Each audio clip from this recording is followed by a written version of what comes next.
근데 사실 중간 사상을 1시간에 강의한다는 것은 뭐 여러분도 짐작하시겠지만 가능하지 않은 일이죠. 그런데 아마도 뭐 많은 걸 여러분들 들이라 기대는 안 하실 겁니다. 핵심이 되는 게 뭔가 그걸 알고 싶을 테고요. 거기에 맞춰서 저도 이야기를 하면 되겠다 싶습니다. 그런데 A4 용지로 5장입니다. 저한테 주문하기는 2장을 주문했는데 좀 쉽게 소개하려다 보니까 좀 길어진 것 같아요. 이제 제가 중간 사상에 대한 말씀을 드릴 텐데 저도 어떤 말이 나올지 몰라요. 이렇게 수업을 진행을 해보겠다라는 생각을 하고 있지만 제가 지금 앞으로 무슨 말을 하게 될지 모릅니다. 여러분 제가 이렇게 말씀을 드리면 저분이 지금 무슨 말을 하려고 하는지 하고 짐작하시는 분도 있을지 모르겠어요. 다시 말씀드리겠습니다. 분명히 나지만요. 제가 수업이 끝날 때까지 나의 의지대로 된다는 보장이 없습니다. 그래요 안 그래요 여러분? 그렇죠? 네, 그게 무아예요. 아가 없다는 것, 나가 없다는 게 바로 그걸 두고 말한다고 일단 생각하셔도 될 것 같습니다. 더 쉬운 예를 들어볼까요? 여러분 글을 쓰는 분도 이 중에 계실지 모르겠어요. 이러저런 글을 쓰겠다고 마음을 먹고 글을 쓰지만 글을 써가면서 처음에 글을 쓰고자 했던 내용과 달라지는 걸 경험을 하시죠? 그런 경험을 하시죠? 뭐 그림 그리는 분도 마찬가지일 거예요.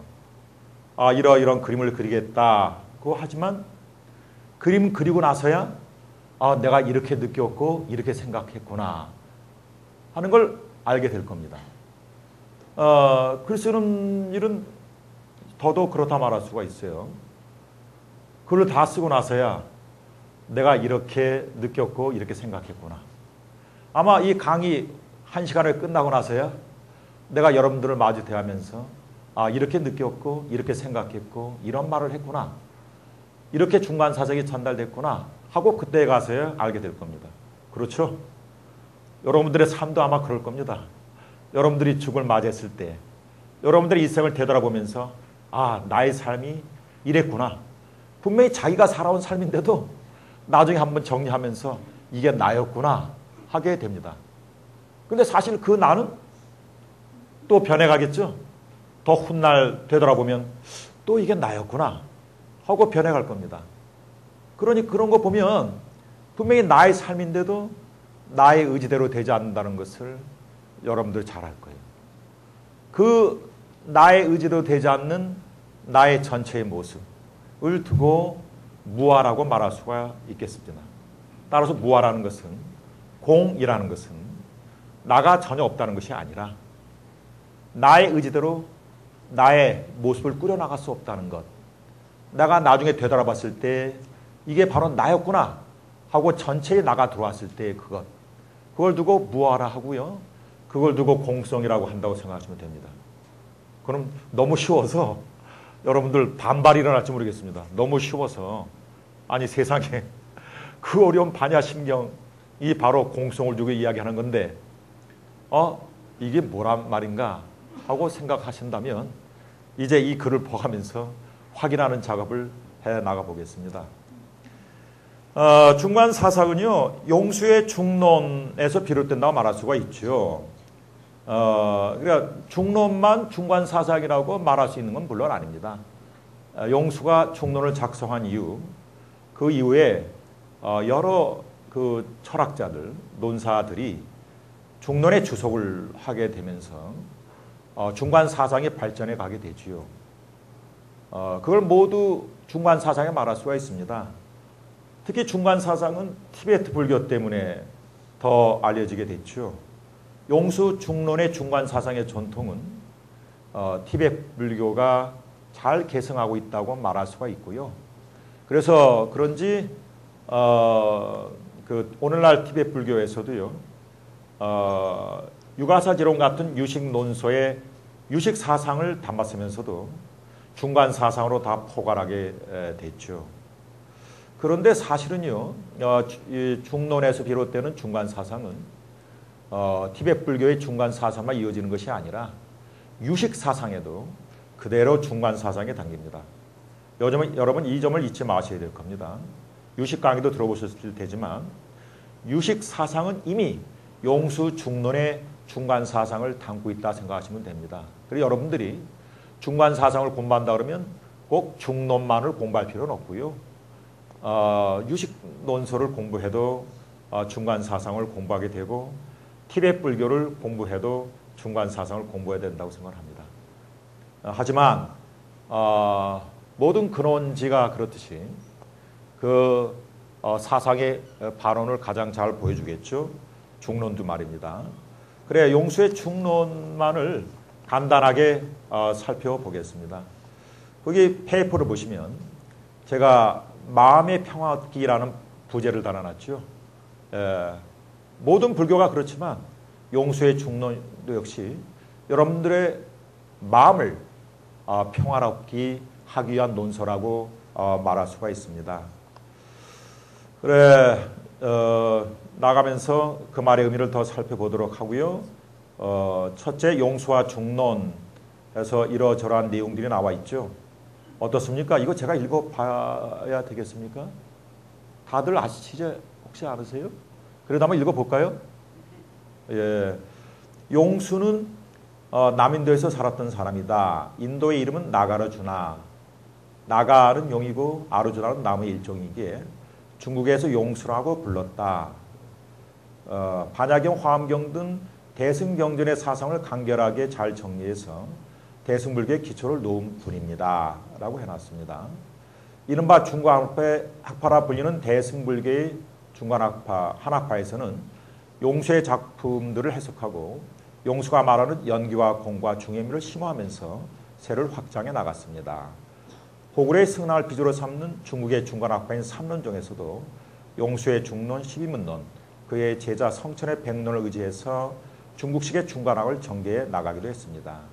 중론을 용수의 대표 저서라 할 수 있지만 이것 외에도 대정론, 공치심론, 육십성열이론, 보행왕종론, 대조론 등과 같은 저서가 전해져 옵니다. 용수의 저서인 중론은 구마라집, 매 한역한 인도의 논서로 청목의 주석서 중론에 담겨오기에 중론이란 이름으로 널리 알려져 있지만 중송 또는 중론송이라 부르기도 합니다. 란 말이 있어요. 여기서 머뭇거릴 필요가 없을 것 같아요. 사상으로 들어가야 되니까. 그래서 중론은 어떤 책인가 이렇게 돼 있죠. 중론은 27장으로 구성되어 있습니다. 장의 그 이름을 보면 그 장에서 다루는 논제를 알 수 있습니다. 21장의 이름은 쭉 나와 있죠. 1장 연을 관찰함, 2장 감과 오물 관찰함, 3장 눈을 비롯한 근을 관찰함, 4장 온을 관찰함 등등 해서 27장 견해를 관찰함까지입니다. 각자 보시면 알겠고요. 그래 보다시피 연, 근, 온, 개, 유의, 고, 업, 재 등등이 등장합니다. 다 긴 설명을 요하는 불교의 개념들이나 인도 철학의 개념들입니다. 이렇게 불교의 개념들이나 인도 철학의 개념들이 나오긴 하나 중론은 이 개념들을 설명하거나 새롭게 정의하려고 하지 않습니다. 그저 주제를 드러내기 위한 수단으로 사용할 뿐입니다. 논제는 달라도 주제는 거의 같다고 말할 수 있습니다. 이 점을 잘 알아야 돼요. 중론 공부할 때. 중론에서 연이 무엇인가를 공부하려면 안 돼요, 여러분. 근이 무엇인가를 공부하려면 안 됩니다. 제가 안 된다고 단언했습니다. 중론에서는요, 이런 많은 불교 용어들을 다루지만 그게 무엇인가 하고 밝혀주는 논서가 아니에요. 마치 반야심경이요. 여러분 거기에 사주도 나오고 12연기도 나오고 그러지 않습니까? 다 공하다고 말할 뿐이지 12연기가 뭔지 사제가 뭔지 밝혀주고 있어요? 그렇지 않지 않습니까? 이런 건 어디서 공부를 해야 되냐면 아비달마 구산원을 공부해야 됩니다. 여러분. 구산원이라고 소승불교의 논소가 있습니다. 제가 소승불교라고 편의상 쓰지만 보통은 아비다마 불교, 부파 불교라고 하는 학파 중에 설일체 유부라는 학파가 있는데 그 학파의 사상을 잘 담아놓은 논소가 구사론입니다. 아비달마 구사론. 들어보셨어요? 들어보셨어요? 그래서 여러분들이 본격적으로 불교 용어들을 잘 살펴보려면 구사론을 공부하셔야 돼요. 그리고 구사론을 다 공부하시고 나서 사실은 중론을 공부해야 됩니다. 그래야 뭐 연이 무엇인지 업이 무엇인지 이런 걸 따질 필요 없이 이런 개념들이 성립하느냐 성립하지 않느냐 하는 문제만 생각하면 됩니다. 중론에서는. 그래 이하를 읽어보면요. 주제는 논소의 서두에 놓이는 귀경계에 잘 나타나 있다. 귀경계란 부처님을 기리는 노래이다. 그거 했습니다. 그래 그 귀경계의 중론의 핵심 사상이 담겨 있어요. 여기를 잘 살펴보면 중론의 중간 사상을 여러분들이 알았다고 할 수 있죠. 소멸하지도 않고 발생하지도 않으며 단멸하지도 않고 상주하지도 않으며 다이도 아니고 이리도 아니며 오지도 않고 가지도 않는 희론이 정멸한 상서로운 연기를 설해 주시고 설법적 가운데 최상이신 등각자 그분께 경배드립니다. 라고 그랬습니다. 거기에 상서로운 연기란 말이 주목하셔야 되겠죠. 연기. 중론하게 되면 먼저 떠오르는 말이 연기예요. 연기란 말은 중론 때문에 유명해졌다 해도 과언이 아닙니다.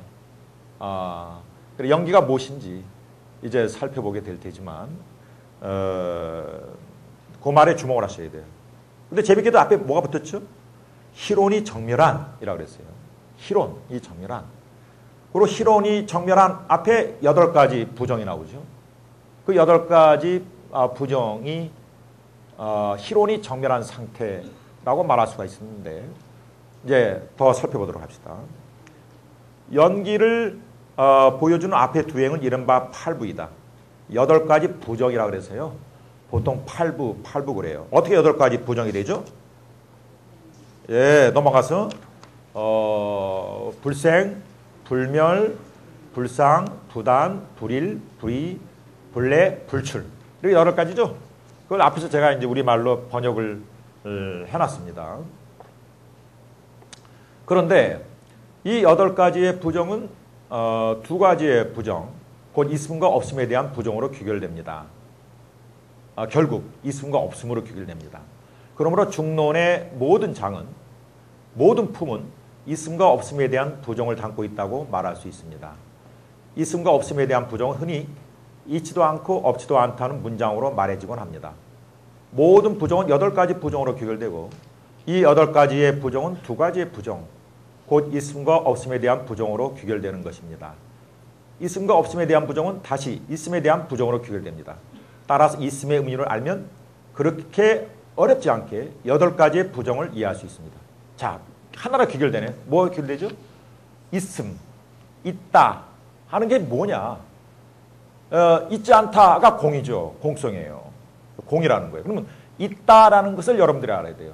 오히려 이걸 모르죠. 다시 말해서 여러분들이 병을 고치려면 병을 알아야 돼요. 그래 있다는 있다라는 집착인데 이 집착은 병입니다.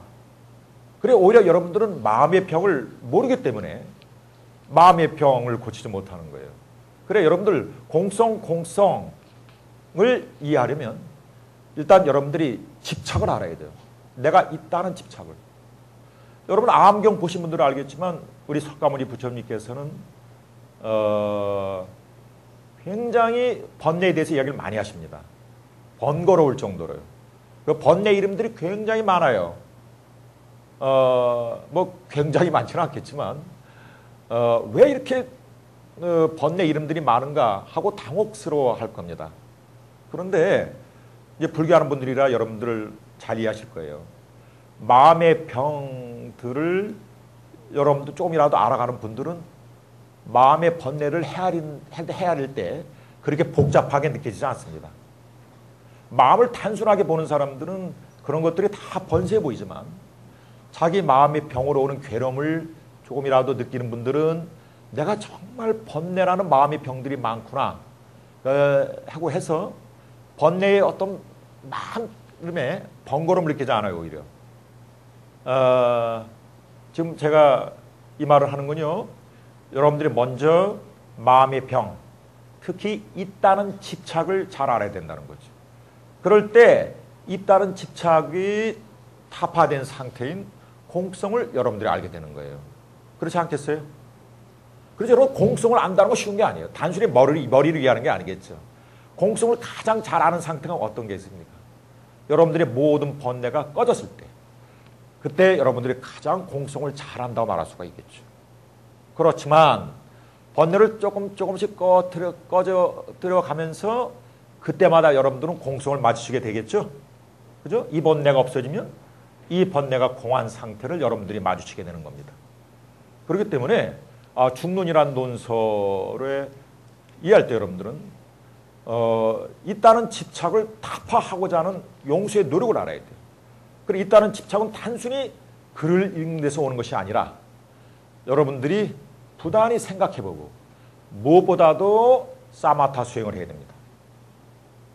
바로 밑에서 이제 말을 하겠지만 뭐 좀 짧은 시간에 줄여 말하기 위해서 미리 더 말씀을 드려 넘어가면요. 여러분들이 다른 불교 공부도 그렇지만 불교 공부에 가장 어렵다는 이 중론 공부를 잘 알으면 여러분들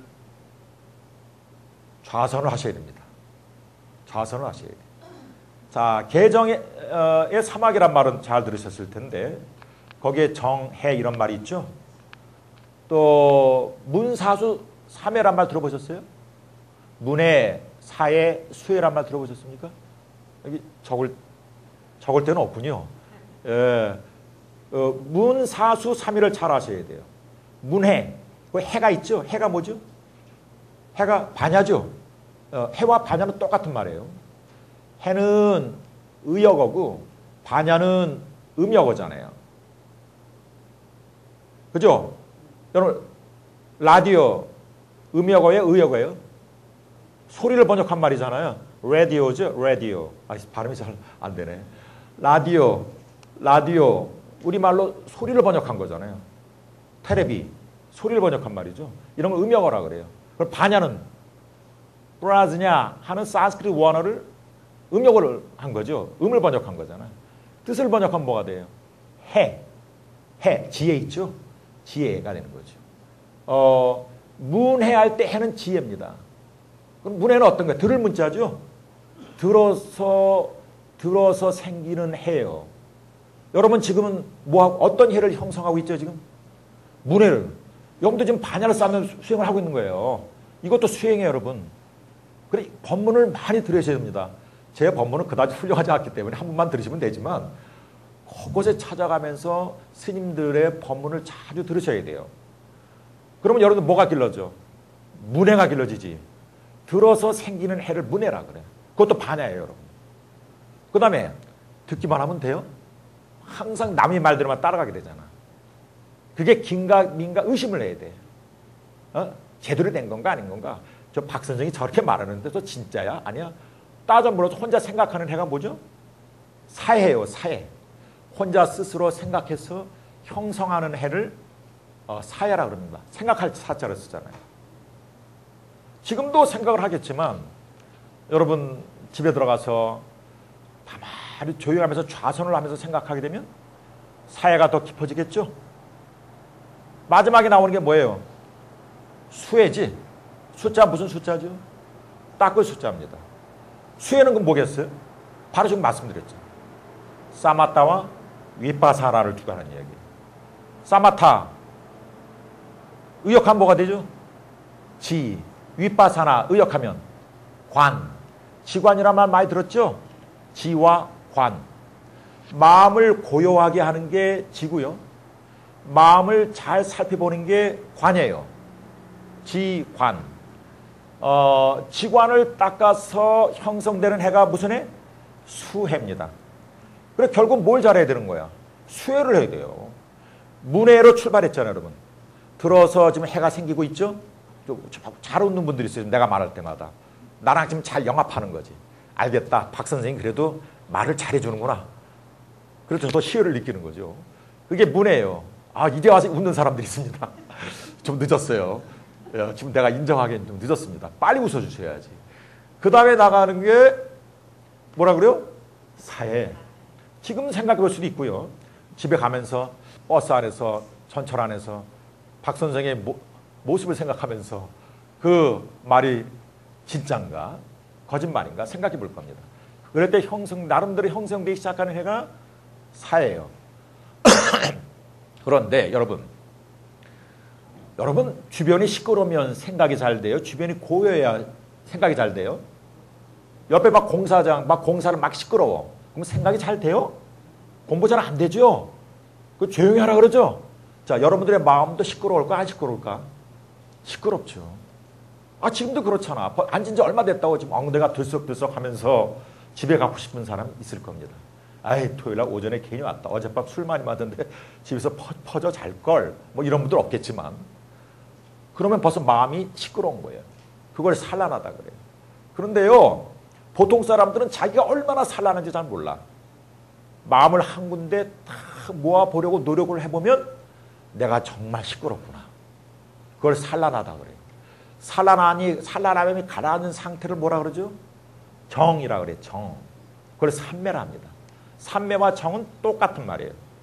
산매는 뭐? 의역어. 정은 음역어. 정은 의어가 되는 거죠. 마음을 한 군데 고정시키는 것, 집중하는 것을 산매라 하죠. 그렇게 해볼 때 여러분들의 마음이 시끄럽다는 것을 알게 됩니다. 해보셔서 알죠? 지금 당장도 여기 주목해 보세요. 계속 내 주먹만 보려 해도 됩니까? 바깥에 소리도 들려. 어제 먹은 무슨 음식 생각나. 어제 만난 아가씨가 생각나. 어지럽잖아요. 마음이 한 군데로 집중이 잘 안 됩니다. 그러면 마음이 한 군데로 집중이 잘 안 되면 생각이 잘 날까? 안 되죠. 어떤 주제가 정해졌을 때 생각이 그 주제에 맞춰서 생각이 잘 안 나죠. 여러분 수학 문제 하나 풀 때 어떻습니까? 마음이 고요해야 수학 문제 잘 풀리죠? 예? 예. 맞습니다. 그래서 여러분들 명상하는 애들이 성적 올라간다 그러잖아. 괜히 그런 게 아니죠. 여러분도 마찬가지예요. 여러분도 성적이 올라가려면 여러분들 명상을 하셔야 되는데 그걸 두고 수혜라 그래요. 지금은 잘 안 되죠. 지금은 아무리 집중한다 그래도 그건 주의 집중일 뿐이고요. 집에 가서 이제 가만히 좌선해서 가만히 아랫배든 코끝이든 마음을 놓고 집중하려고 할 때 고요하고자 하는 노력이 생기고 고요함을 얻고 고요함을 얻은 다음에 여러분들 어떤 주제를 놓고 생각을 하게 되는 거죠. 그게 윗바사나입니다. 고요함은 사마타고요. 살펴서 생각하는 건 뭐예요? 윗바사나예요. 지금도 여러분들 윗바사나 하고 있죠. 그죠? 박 선생 저 말이 무슨 말일까? 하고 윗바사나 하고 있지만 여러분들이 마음이 그러나 내 말도 섞여 들어가고 내 말 두고 생각하기에 바쁘고 해서 여러분 나름대로 고요함을 유지하면서 생각하기가 어려울 겁니다. 그래 좌선을 잘 해야 여러분들이 수혜를 얻을 수가 있다. 그걸 문사수 3회라고 합니다. 그런 문사수 3회를 잘 해야 여러분의 마음의 병이 있다는 것을 알고 집착을요. 특히 있다는 집착을요. 그러면서 이 병을 고쳐 나가게 되는 거죠. 자, 밑에 보겠습니다. 공성을 담허물기란 말로 해봤어요. 여러분들 너무 부담스러운 것 같아서. 담은 삶과 죽음 사이의 담, 남자와 여자 사이의 담, 외국인 노동자와 우리의 사이의 담, 북한과 남한 사이의 담 등 이루 헤아릴 수 없이 많다. 이루 헤아릴 수 없이 많은 이유는 범부들한테는 모든 것이 다 자성이기 때문이다. 중론에는 자성이란 말이 아주 많이 나오죠. 스바바바라는 산스크리트를 번역한 말입니다. 범부들은 있다는 집착과 없다는 집착, 곧 분별해서 헤어나지 못하기 때문이다. 담허물기는 파사 현정과 같다. 파사는 곧 현장이다. 그러나 파사는 곧 현정의 시작이기도 하다. 현정의 완성을 위해 파사하는 것이다. 파사하면서 현정하니 현정을 이념하기도 하다. 이 말에 너무 집착하지 마십시오. 제가 간단히 줄여 쓰다 보니까 이렇게 어려운 말 썼는데 여기서 여러분들 아셔야 될 것은 있다는 분별, 없다는 분별을 생각하면 됩니다. 자, 밑에 이제 생과 사를 였거든요. 이거 하나면 이제 또 좋은 예가 됐다고 생각하는데 여러분 불교 공부하면서 그런 말 많이 듣죠. 생도 없고 사도 없다 말 많이 듣잖아요. 근데 여러분 의문을 가질 거야. 분명히 내가 살고 있는데, 그리고 분명히 다른 사람들이 죽어가고 있는데 왜 죽음이 없다 그러느냐. 이런 말을 듣고 굉장히 당황스러울 겁니다. 삶도 있고 죽음도 있죠. 그런데 우리 보통 사람들은 그 있다를 집착으로 이해한단 말이죠. 있다고 분별한다는 거예요. 다시 말해서요. 그럼 왜 내가 삶을 있다고 분별하느냐? 여러분 죽음 생각하면 무섭지 않아요? 내가 죽을 거 생각하면 두렵죠? 왜 두려워요, 여러분? 내가 살고 있기 때문입니다. 삶을 버리기 싫기 때문입니다. 이걸 두고 삶에 대한 집착이라고 그러고, 이럴 때 삶이 있다라고 그러는 거예요. 그래, 있다는 말의 의미를 잘 알아야 여러분들 어렵지 않게 그 집착에 벗어날 수가 있는 거예요. 다시 말씀드립니다. 여러분들 수행을 잘 한다 그러면 죽음의 무서움을 벗어날 수가 있겠죠. 그 말은 무슨 말이에요? 삶에 대한 애착을 벗어날 수가 있겠죠. 죽음이 무서운 이유는 삶에 대한 애착이 있기 때문이에요. 그럴 때 있다, 삶이 있다라고 말을 드는 거예요. 근데 본래는 어떻다는 거예요? 삶이 없다는 거죠. 그런 삶은, 집착하고 애착하는 삶은 진짜 삶이 아니라는 거예요. 집착하고 애착하냐는 삶일 때, 그때 진정한 삶인데, 이럴 때 삶이 없다라고 그러는 거예요. 아셨죠? 예? 있다는 말을 잘 이해하게 되면 여러분들 삶이 없다는 말에서 아무것도 없다는 말로 이해하지 않는다는 이야기예요. 응? 아까 처음 시작할 때 여러분, 내가 수업 시작하면서 끝날 때까지 대충 어떤 말을 하리라는 건 생각나지만 구체적으로 어떤 말을 할지 난 모른다 그랬어요. 나지만 모른다 그랬습니다. 다 끝나고 나서야 나의 모습을 내 스스로 관찰할 수 있다고 여러분 이런 말씀을 제가 드리지 않았습니까? 자, 내가 강의 시작하기 전에 내 강의 모습을 완벽하게 있다라고 말할 수가 있어요? 그렇죠, 없죠. 예? 그렇기 때문에 없다라고 말합니다. 그 강에 끼어드는 것은 아주 복합적인 인과관계들로 되어 있어요. 그것은 언설로, 말로 표현할 수가 없죠. 그래서 연기는 말로 표현할 수 없다는 겁니다. 지금 강의가 시작되기 전에서부터 강의 끝날 때까지는 내가 하는 일이지만 여러분 나도 모르는 일이 진행되고 있어요. 이걸 두고 연기라 그럽니다. 그렇기 때문에 강의가 없다 이렇게 말을 하는 거예요. 그러니까 없다 있다는 말을 일단 잘 이해하고 있어야 여러분들이 쉽게 접근해 들어갈 수가 있습니다. 지금 내 강의가 너무 쉬운 것 같아서 너무들 진지한 것 같아요. 어떤 사람은 너무 쉬워서 의심하는 것 같기도 하고 어떤 사람은 너무 쉬워서 흥겨워하는 것 같기도 하고 하는데요. 저를 믿어주시면 믿어주시고 끝까지 한번 가봅시다. 예? 예, 읽어보겠습니다. 질문은 나중에 받을게요. 삶과 죽음 사이의 담을 이야기해보자. 삶도 없고 죽음도 없는 열반. 이런 말을 들어본 적이 있을 것입니다. 삶이 이렇게 있고 죽음이 이렇게 있는데 삶도 없고 죽음도 없다고 하니 의아스럽게 생각될 것입니다. 죽음을 두려워하는 삶, 죽음을 싫어하는 삶이라면 그 삶은 죽음을 거부하는 삶일 것입니다. 영원한 삶을 꿈꾸는 삶일 것입니다. 왜 죽음을 두려워할까? 죽음은 두려운 것일까? 아직 체험하지 않은 죽음을 왜 우리는 벌써 두려워하는 것일까? 죽은 자는 우리에게 죽음이 어떠하다고 전달해 줄 수 없습니다. 죽은 자는 산자들 속에 있지 않기 때문입니다. 죽음을 체험하고 다시 돌아온 사람들이 있습니다. 다시 삶으로 돌아왔기 때문에 그들이 체험한 죽음을 죽음으로 단정할 수는 없겠지만 보통 사람과는 다른 체험을 했기에 그들의 말을 들어보면 죽음은 우리가 흔히 그렇게 생각하듯이 두려운 것이 아닙니다. 그런데도 우리는 죽음을 두려워합니다. 죽음이 어떠한 것이 도대체 알 수 없어 두려워합니다. 죽음이 어떠한 것인지 이렇게 내야 되겠죠. 그럴 수도 있겠습니다. 그만큼은 삶에 익숙해 있기 때문입니다. 그렇다면 죽음의 두려움은 죽음에서 오는 것이 아닙니다. 삶에서 오는 것입니다. 삶에 대한 애착이 죽음을 두려워하게 만드는 것입니다. 아무리 괴로운 삶을 살더라도 우리는 삶에 대한 애착을 버리지 않습니다. 너무 괴롭게 삶을 버리는 사람이 있긴 하지만 사실 그들은 그들의 괴로운 삶이 그들이 애착하는 삶, 그들이 바라는 삶이 아니기 때문에 죽음을 선택한 것에 불과합니다. 괴로운데도 삶에 대한 애착을 버리지 않을 때 이를 삶이 있다고 말합니다.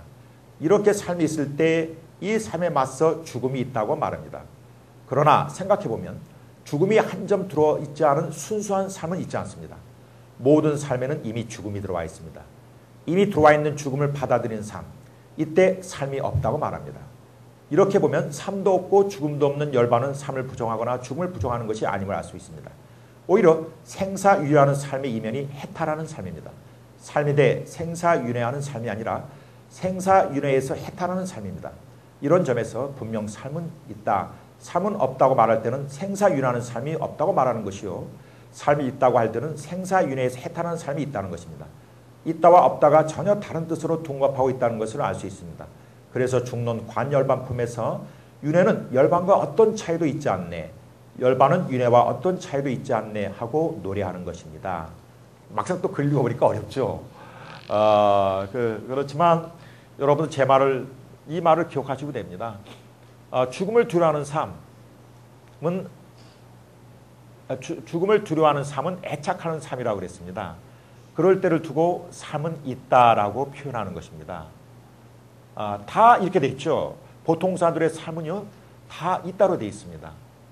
가장 넓게 이렇게는 삶이 있다지만 구석구석 모든 삶에 있다가 돼 있죠.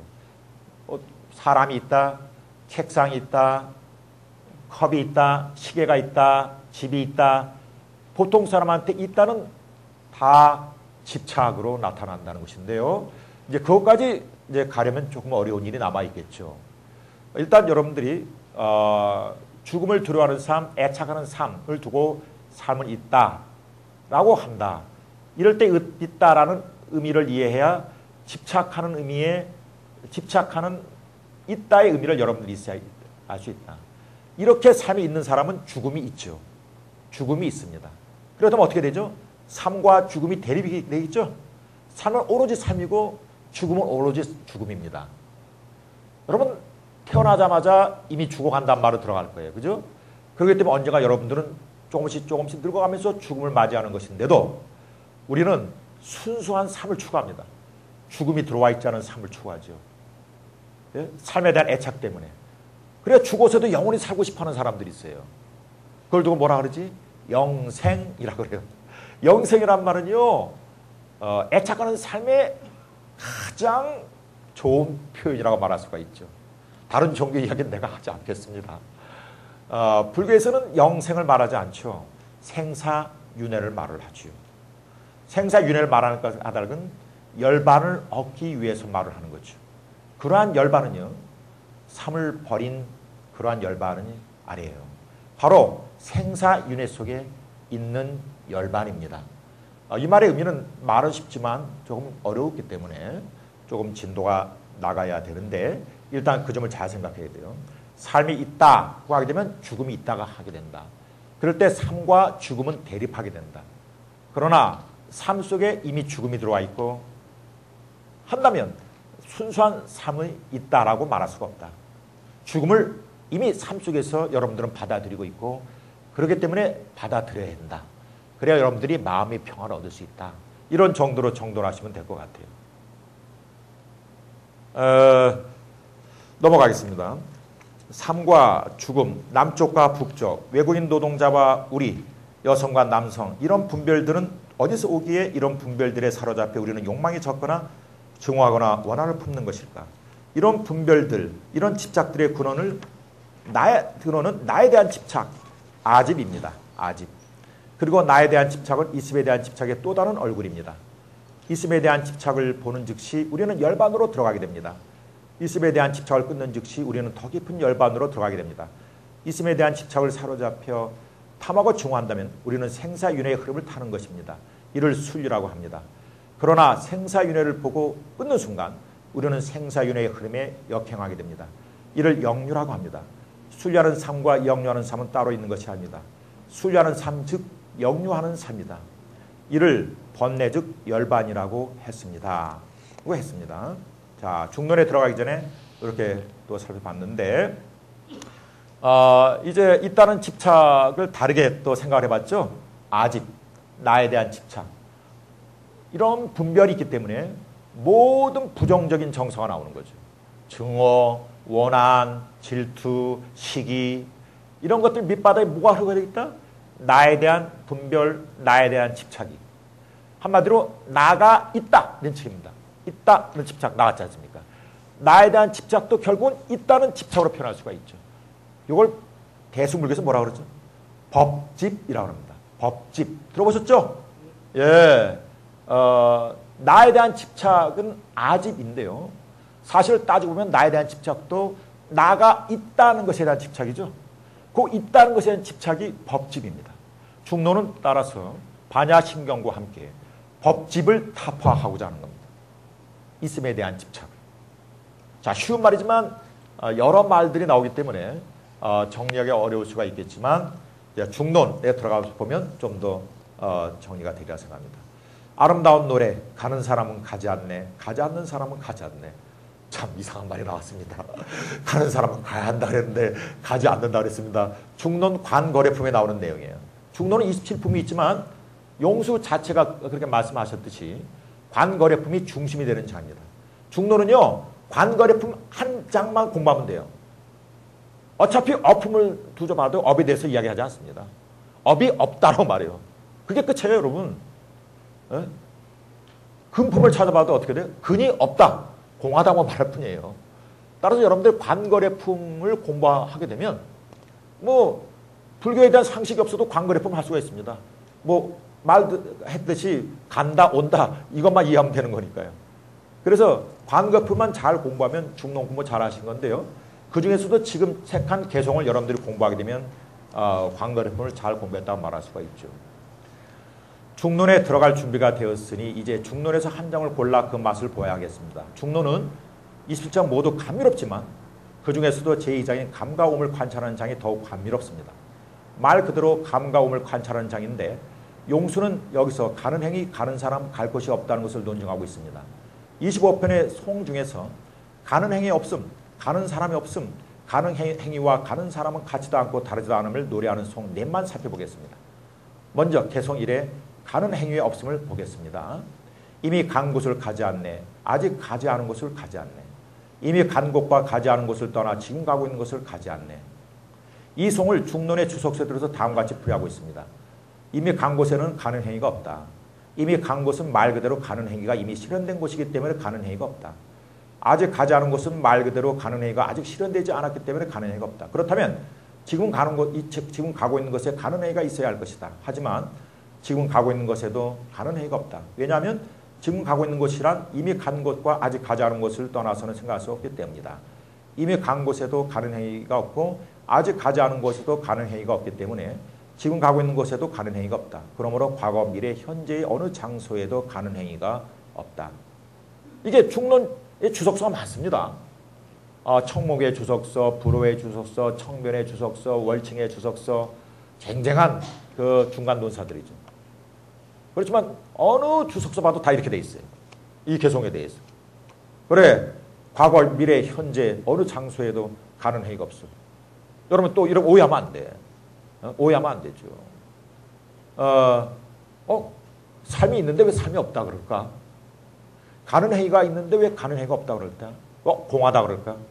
자, 이럴 때 이제 보통 사람들은 간다는 행위를 집착, 분별하고 있기 때문이다. 오히려 여러분들이 공하다보다도 분별과 집착에 대해 잘 알아야 된다 그랬습니다. 그 밑에 이제 내용을 제가 이제 설명을 한 거예요. 이 송과 주석을 이해한다면 중론의 모든 송도를 이해할 수 있다고 해도 지나친 말이 아닐 것입니다.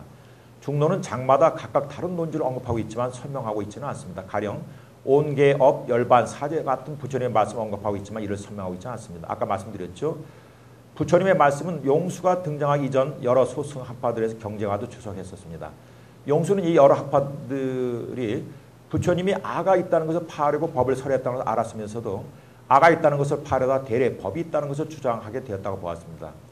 그러나 부처님의 진언은 아의 있음을 파하는 데만 있는 것이 아니라 나아가 법의 있음을 파하는 데도 있습니다. 그래서 용수는 중론의 각 장에서 법이 있지 않다는 것을 보여주려 할 뿐 이 법들을 정의하지 않습니다. 법이 어떤 거예요? 그럼 알았죠? 온, 계, 업, 열반 이런 게 법이죠? 여러분들이 알고 있는 불교의 개념들 이런 게 법이에요. 아셨죠? 예?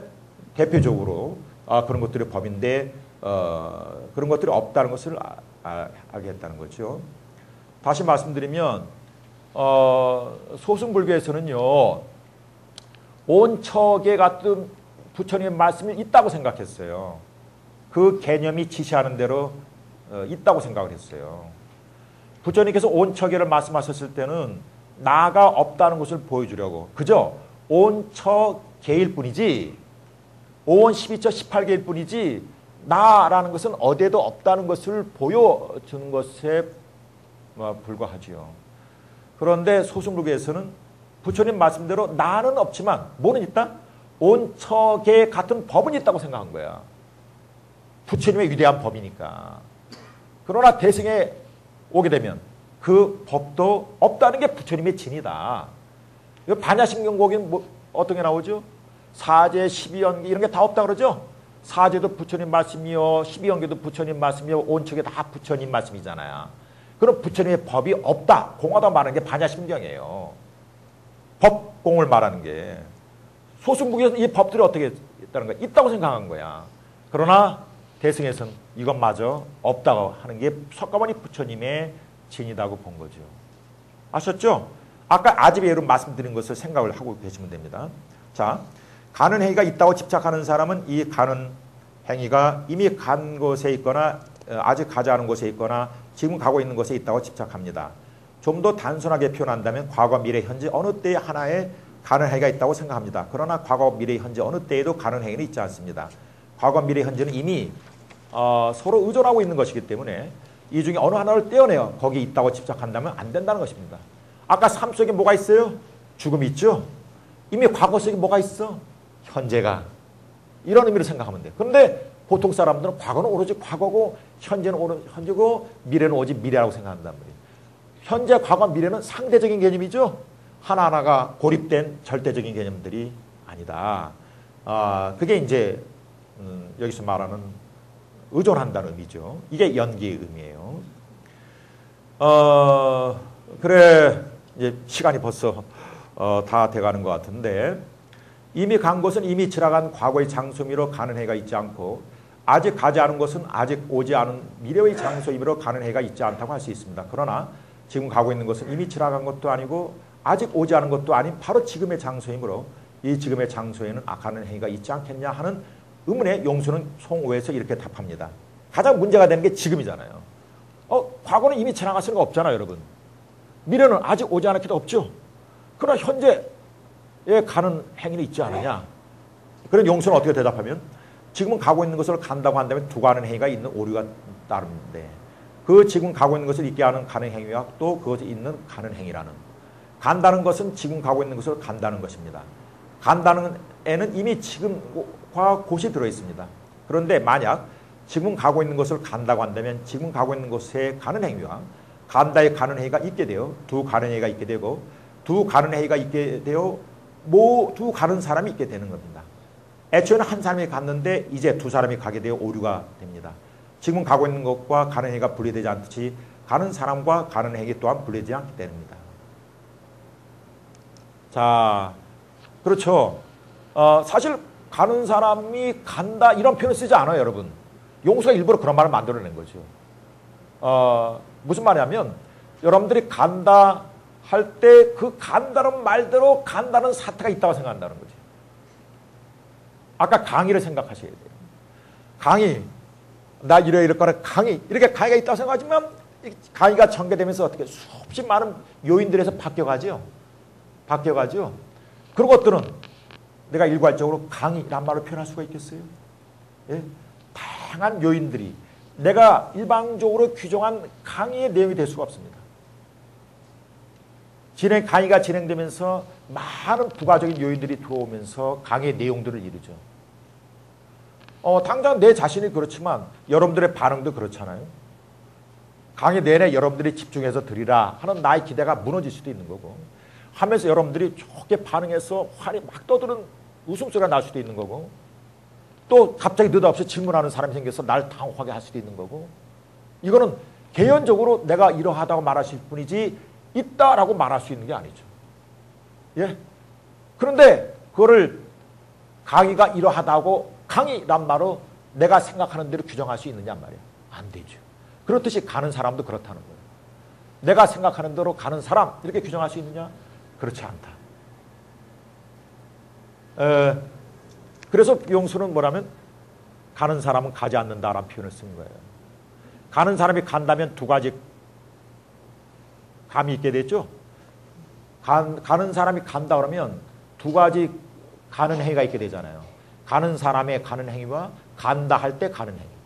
그럼 애초에 한 사람이었는데 가는 행위가 둘이니까 두 가는 사람이 돼갖고 오류가 따르게 된다는 거예요. 논리학으로 말하면 형식 논리를 아주 비판하고 있다고도 말할 수 있는데 여러분들이 뭐 그런 것은 굳이 할 필요는 없다고 생각을 합니다.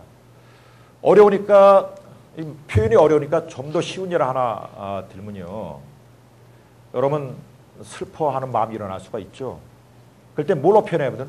슬프다란 말로 표현하죠. 예? 그런데 슬프다란 말로 여러분들의 슬픔이란 감정을 다 표현할 수 있어요? 안 되죠. 바로 그거예요, 여러분. 그거 이상 이해도 안 해요. 이걸 이해했으면 여러분들 가는 사람은 가지 않는다는 말을 이해한 거예요. 그런데 마치 슬픔이라는 말로 표현할 수 없는 사태를 슬픔이라고 표현을 해서 슬픔이라고 표현된 대로 슬픔이라는 상태가 있다고 생각을 해요. 이게 뭐야? 집착이라는 거야. 그래서 슬픔을 두고도 뭐라 그러죠? 이루 말로 표현할 수 없는, 말로 형용할 수 없는 슬픔이라고 그러잖아.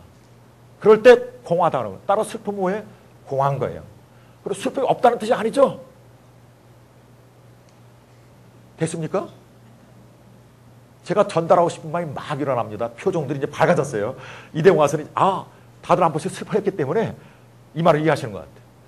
여러분 슬픔이란 내 마음의 상태를 지금이라는 마음의 상태를 지금이라고 제가 그랬어요. 슬픔이란 말로 표현할 수가 있어요? 다 표현할 수 있습니까? 안 되죠. 그러니까 상대방하고 소통이 안 되잖아. 상대하고 소통해서 나 좀 슬프니까 날 이해해도 돼요? 내 슬픔을 이해하기 위해서 많은 세월이 필요한 거잖아. 상담할 때도 마찬가지죠. 정신과에 가서 상담을 받을 때도 여러분 의사랑 한 번 상담을 해요. 또 상담하고 또 상담하고 또 상담하고 슬픔이라고 말을 했는데 의사가 못 알아들어. 내 슬픔을. 또한 동시도 나도 몰랐을 수도 있어. 왜? 나중에 의사랑 상담해 가면서 점점 내 슬픔을 알게 돼. 그래요. 이게 내 슬픔을 알게 되는 거죠. 병도 마찬가지입니다. 몸의 병도 여러분들이 추측해서 이거는 이럴 거야 하고 단정을 내리잖아. 그 단정 내는 대로 여러분들이 진단하는 대로 병이 있습니까? 병원에 찾아오는 의사가 다르게 진단하잖아. 또 이 병원에서 그런데 다른 병원에서는 또 이렇게 진단을 해. 그러다가 많이 다니다 보면 내 몸의 병은 이렇게 생겨난 거구나 하고 알게 돼서 점점 어떻게 해요? 사태 자체에 접근해 들어가게 되죠. 그래 말이라는 것은 여기 희론이 바로 말이에요. 귀경계 희론이 정멸한 상태라고 그랬죠. 희론이 말인데 사태 자체는 편의상 말로 표현할 뿐이지 말 자체가 사태 자체를 슬픔이란 사태 자체를 다 표현할 수 있는 것은 아니죠. 그래 여러분들을 마음의 상태를 슬픔이라고 그런다 그러면 그것은 가는 사람이 간다 하는 경우랑 똑같다는 이야기예요. 아셨습니까?